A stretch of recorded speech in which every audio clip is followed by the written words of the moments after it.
Halo guys, kembali lagi dengan gue Kuro guys. Kali ini mari kita lanjutin pembahasan novel Kage no Chichiryoku San ni Naritaku Tes sebelumnya atau part 24. Jadi yang belum nonton part sebelumnya, gue saranin kalian buat nonton dulu biar lebih enak memahami alur ceritanya. Oke, langsung aja kita masuk ke konten.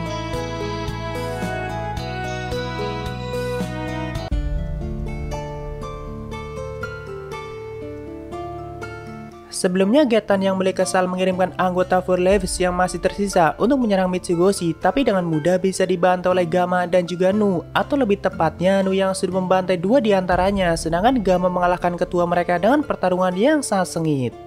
Walaupun butuh waktu bagi Gama untuk mengalahkannya karena memang pertarungan bukan bidangnya Gama, tapi setelah berhasil membunuhnya, tentu Nu mengucapkan selamat dan bertepuk tangan supaya Gama senang.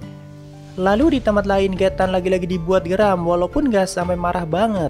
Karena bagi dia Four Leaves memang tidak kuat-kuat banget, tapi tetap saja mereka bukan orang yang lemah. Apalagi Getan masih punya rencana lain yang lebih baik untuk menghancurkan Mitsugoshi. Tapi setelah mengetahui Four Leaves bisa dikalahkan semuanya, Getan jadi paham kenapa Kultus sangat ingin menyingkirkan Mitsugoshi. Apalagi mata-matanya dikirimkan untuk mengamati penyerangan di malam itu juga tidak kembali, yang berarti Mitsugoshi punya anggota yang sangat baik.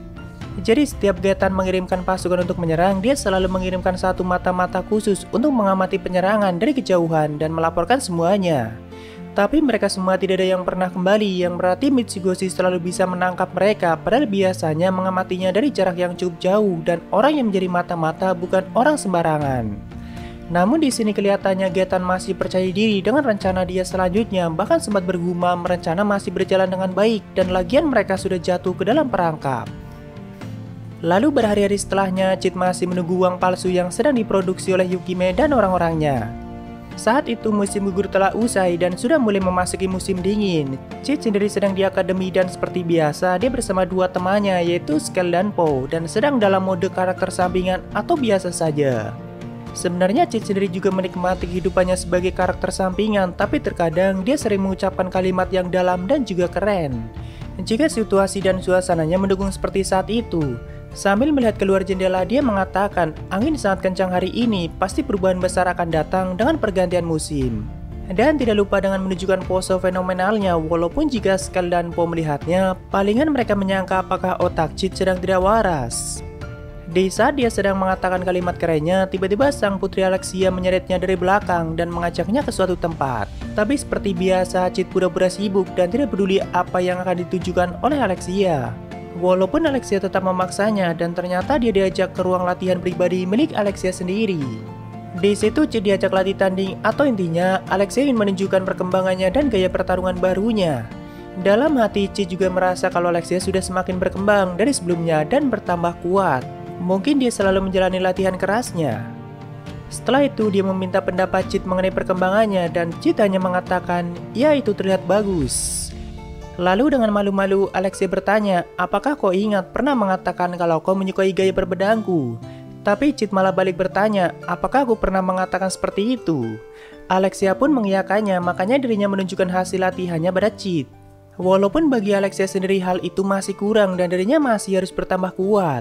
Mengingat sebelumnya dirinya tidak bisa melindungi Rose Oriana dan bahkan bisa dikalahkan dengan mudah olehnya. Apalagi sekarang kerajaan Oriana sudah sangat berantakan dan situasi di sana sudah sangat kacau. Jika saja Alexia tahu kalau Rose sudah jauh lebih kuat dari sebelumnya dan sudah bergabung dengan Shadow Garden. Jadi sebenarnya Alexia kan tidak mau selamanya dianggap sebagai penonton dan selalu saja tidak tahu apapun mengenai masalah yang terjadi di depannya. Lebih buruknya lagi dirinya tidak mampu melindungi orang-orang terdekatnya karena selalu saja ada banyak orang kuat yang belum bisa dia lampaui. Bahkan akhir-akhir itu sepertinya perselisihan besar sedang terjadi di kota Midgard dan Alexia mengatakan itu pada Chit. Dalam hati Chit hanya mengatakan orang yang menciptakan perselisihan itu adalah aku. Di sini banyak hal yang Alexia katakan pada Chit, tapi intinya seperti itu dan dia sangat senang melihat Chit bisa menjalani kehidupannya dengan ceria tanpa adanya beban. Lalu di malam harinya Chit kembali menjadi John Smith lalu menemui Yukime di suatu tempat, yaitu di hutan perbatasan antara Midgard dan kota tanpa hukum. Di sana ada sebuah gedung yang sudah ditinggalkan sejak lama dan saat ini tempat itulah yang digunakan sebagai produksi pembuatan uang palsu oleh Yukime dan anak buahnya. Chit sendiri yang menyarankan tempat itu dan dulunya tempat itu yang digunakan untuk menahan Claire pada saat dia diculik. Tentu Alpha dan yang lainnya sudah pernah datang ke tempat itu pada saat mereka masih kecil. Saat itu John Smith masuk dan melihat Natsu dan Kana yang sedang mengerjakan sesuatu. Tentu mereka sangat kaget karena melihat John tiba-tiba sudah masuk karena sudah jadi kebiasaan Shadow menghilangkan hawa keberadaannya. Tak lama kemudian Yukime datang menyambutnya dan memberitahu kalau persiapan sudah selesai, atau artinya uang palsu sudah siap untuk diedarkan. Dia menunjukkan dua uang, yaitu milik asosiasi pedagang dan uang ciptaan Yukime atau tiruannya, lalu meminta John untuk menilainya apakah ada perbedaan atau sudah sama dan siap untuk diedarkan.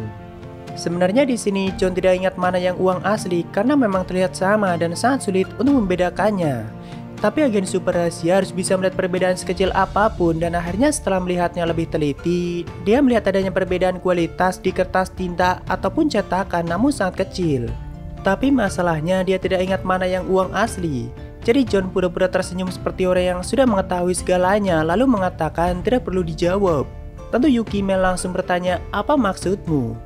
Lalu John menjawab, "Peran kalian di sini lebih sulit," sambil dia melemparkan salah satu uang di tempat itu. Dan John mengatakan lagi tentang perbedaannya dan juga adanya distorsi tinta di uang itu. Mendengar hal itu, Yukime baru sadar kalau memang ada perbedaan yang sangat kecil dan sebelumnya mereka tidak bisa menemukan itu. Jadi sebenarnya uang palsu ciptaan Yukime malah mempunyai kualitas yang lebih bagus daripada yang asli, dan dia baru menyadari itu setelah mendengar kata-kata John Smith. Tentu Yukime sangat meminta maaf dan berniat memperbaikinya, namun John bilang tidak perlu karena orang biasa tidak bisa melihat perbedaannya. Jadi sudah diputuskan kalau sebentar lagi uang palsu akan mulai diedarkan di kota Midgar, dan tugas John Smith adalah menghambat asosiasi pedagang ataupun Mitsugoshi supaya telat untuk menyadarinya. Tapi di sini Yukime bilang dirinya punya satu permintaan, yaitu jika John tidak sengaja bertemu dengan pria bernama Getan, abaikan dia atau jangan sampai membunuhnya. Karena Yukime sendiri yang akan membunuhnya. Lalu John bertanya, apa alasannya? Yukime menceritakan kalau di masa lalu atau saat dirinya masih punya ekor satu, Yukime hidup bersama ibunya di sebuah desa yang sangat damai. Saat itu ibu Yukime punya ekor 3 dan dia memanfaatkan kekuatannya untuk berburu dan menjalani hidup yang bahagia. Yukime selalu membantu ibunya dan itu adalah kehidupan yang sangat menyenangkan. Tapi ternyata kebahagiaan itu tidak bertahan lama, dan saat ibu Yukime sedang berburu, desa itu mengalami... Di sini tiba-tiba Yukime menghentikan ceritanya dan mulai menggoda John Smith. Dia bilang, "Aku akan menceritakan semuanya jika kita sudah mengenal lebih dekat." Namun sepertinya John cukup penasaran dan kembali menanyakannya. Lalu Yukime tersenyum kecil dan mengatakan, "Singkatnya pria itu sudah mencuri semua yang kumiliki. Jadi saat ini gantian aku akan mengambil segalanya dari pria itu dan aku sendiri yang akan membunuhnya dengan tangan ini." Atau dengan kata lain, balas dendam.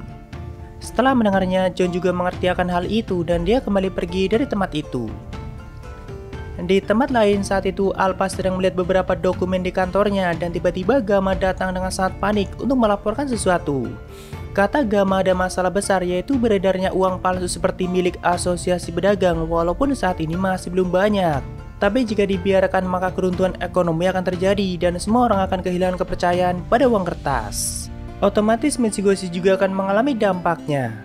Di sini Alpha menyuruh Gamma untuk menyebarkan berita supaya asosiasi pedagang menyadarinya, sedangkan Shadow Garden sendiri akan mulai melakukan penyelidikan. Untuk sesaat Alpha memikirkan sesuatu yang mungkin bisa jadi masalah yang mengerikan ke depannya, tapi dia berusaha menghilangkan pemikiran itu. Karena tujuan orang yang mengedarkan uang palsu mungkin hanya menginginkan keruntuhan ekonomi saat ini, walaupun jika itu sama terjadi juga bukan masalah yang ringan. Lalu di tempat lain, Getan sudah mulai mendapat laporan tentang adanya uang palsu dan dia menyuruh bawahannya untuk mulai menyelidikinya. Sebenarnya di sini Getan masih berpikir kalau kultuslah yang sudah mulai menyebarkan uang palsu karena itu adalah rencana Getan sendiri sebelumnya. Walaupun masih terlalu awal karena asosiasi pedagang mendapat banyak dukungan dana dari kultus. Jadi jika ekonomi runtuh tidak lama lagi, maka dana milik kultus tidak sempat untuk dipindahkan. Tentu dia tersenyum bahagia karena berpikir semuanya berjalan sesuai rencana dan tidak lama lagi Mitsugoshi juga akan mengalami kehancuran. Lalu di malam harinya, John Smith sedang duduk di atas bangunan sambil mengamati sebuah kereta yang sepertinya digunakan untuk mengangkut uang palsu. Tapi tak lama kemudian, dia melihat 3 orang dengan kostum slime yang sedang mengamati kereta itu. Sesuai dugaan John Smith, kalau Alpha pasti bergerak lebih dulu dan mengirimkan 3 anggotanya. Malam itu yang dikirim dalam misi adalah nomor 664, 665, dan 666 atau Rosoriana, dan seperti biasa nomor 664 yang menjadi ketua dalam misi itu.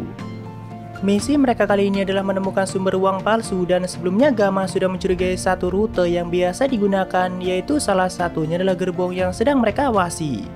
Jelas misi ini sangat penting bagi nomor 664 dan tidak mungkin pulang dengan kegagalan. Makanya dia dengan tegas meminta Rose untuk jangan sampai mengacau atau terbawa suasana. Karena akhir-akhir itu entah kenapa Rose seringkali tidak mendengarkan perintah dan berbuat ceroboh dalam misi.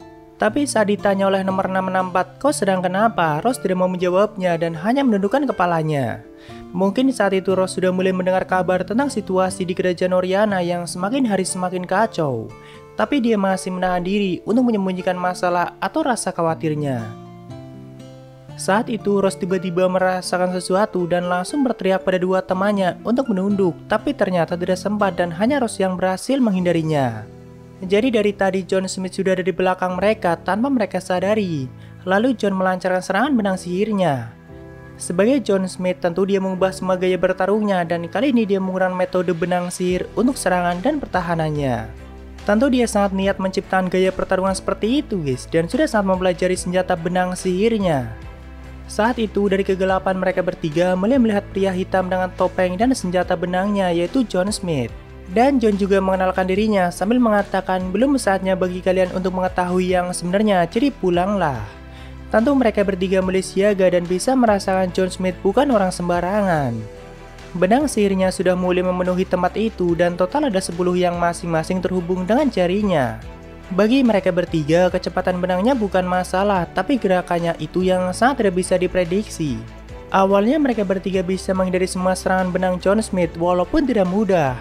Tapi mereka sama sekali tidak bisa mendekatinya karena jangkauan serangannya sangat luas.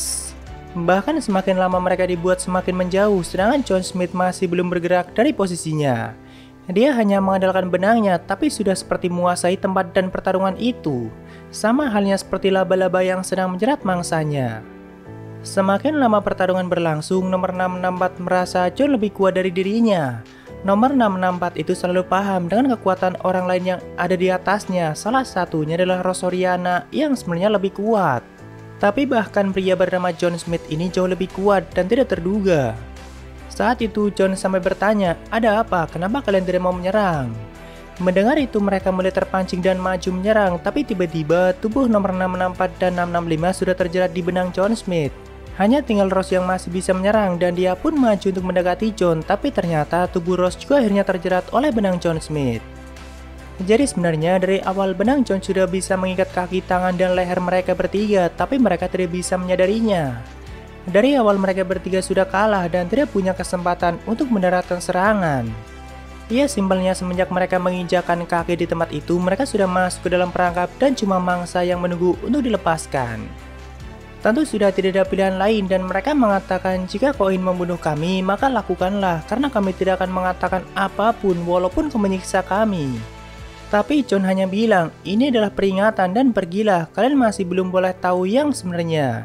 Setelah itu John melepaskan mereka bertiga. Awalnya di sini Rose masih kekeh ingin melawannya, tapi nomor 664 menghentikannya dan mengajaknya untuk mundur. Karena dia tahu tidak mungkin bisa mengalahkan John Smith dan hanya 7 anggota utama yang sanggup melawannya. Setelah itu mereka bertiga akhirnya mundur dan kembali ke markas untuk melaporkan semuanya pada Alpha dan juga Gamma. Setelah mendengar semua laporan dari mereka, Gamma sangat terkejut dan sampai mengatakan bahkan dengan kalian bertiga tetap tidak bisa berbuat banyak. Karena memang mereka bertiga harusnya sudah cukup kuat dan lebih dari cukup untuk menyingkirkan penjahat kuat sekalipun. Tapi ternyata John Smith bisa mempermainkan mereka dengan sangat mudah. Di sini sempat terjadi kegaduhan karena Rose tetap mengatakan dan berpendapat kalau kekuatan John Smith sangat tidak normal dan bahkan bagi Rose mungkin dia sekuat 7 anggota utama. Sedangkan nomor 664 yang merasa menjadi ketuanya selalu menyuruh Rose untuk diam dan jangan asal bicara. Sampai akhirnya Alpha meminta mereka tenang, lagian Alpha juga tidak marah walaupun mereka gagal. Dan Alpha menyuruh mereka untuk istirahat. Lalu di sini Gamma meminta pendapat Alpha mengenai John Smith. Alpha percaya kalau kekuatan John mungkin setara dengan 7 anggota utama, tapi sejauh informasi saat ini bisa dipastikan kalau John bukan bagian dari kultus. Mungkin dia punya organisasi lain dan Alpha sangat ingin tahu siapa dia sebenarnya.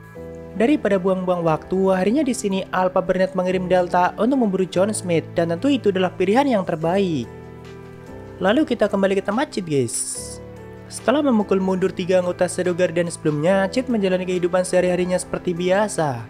Siang menjadi karakter sampingan dan malamnya menjadi agen super rahasia John Smith.